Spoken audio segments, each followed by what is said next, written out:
We are back here at the Kennel. Postgame coverage continues. Washington State falls to Gonzaga 83-53. Joined now by the head coach of the Cougs, David Riley. And, Coach, ended up being a difficult night here for Washington State. What ended up making this such a tough one for the Cougs ultimately against a very good Gonzaga team, the 12th-ranked team in the nation? It's a team where you got to find ways to disrupt them, and we did not do that in the first part of the game. They were able to score really easily, and I thought on the flip side of that, they were able to get deflections and really make our paint touches tough. And it was a tough game, and we did not execute the way we needed to go win in a versus a good team in a tough environment. Yeah, the first half, their defensive pressure, and I heard you in your pregame interview with Chris. You said you have to attack their pressure, and we weren't able to do that just because of the spacing on the floor and the defense causing that. Yeah, they did a really good job of compacting the floor in the half court, and yeah.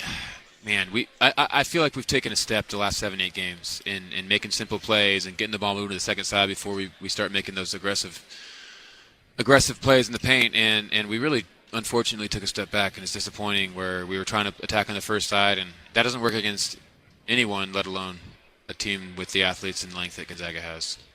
Graham, Ike having 20 points in this game, but it seems like not just Ike, but some guys who have maybe been quieter stretches that they found their stride a little bit. Davis Fogel with 17 points, and he's been on an uptick, but other guys as well being able to step up for Gonzaga and not just Ike. No, they did a really good job early in the game. We had a game plan for Ike, and they diced it up, and they hit some cutters in the post and really kind of got us off balance, and that got some other guys going. It allowed some other guys to gain rhythm. I thought the transition as well allowed them to gain rhythm, and Ike had a really good floor game and played very well, but other guys also stepped up. So those adjustments you made at halftime were exactly what you were talking about, making the simple play. I watched Ace right in front of us on ball screens throw it over to the other side, and then we get in cutters and just we kind of carved up their defense because we made the simple play.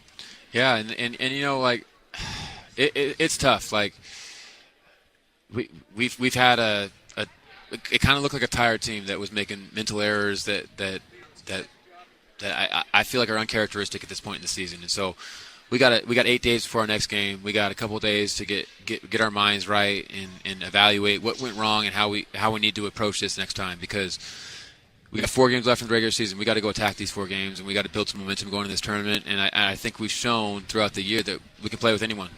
I guess we haven't seen Pacific, but we've seen everyone else in the conference, and it's a really important time for us to get our guys right. Those final 4 games of the regular season, as you said, 8 days from now, Wednesday, February 18th, Pacific will be at home, the only matchup with Pacific this year, and they have had a really impressive season for the Tigers at home against St. Mary's. That will be Senior Day on the 21st of February, and those final 2 games of the regular season on the road down in Southern California at LMU and at Pepperdine. Coach, we appreciate the time as always. Thanks so much. Go Cougs.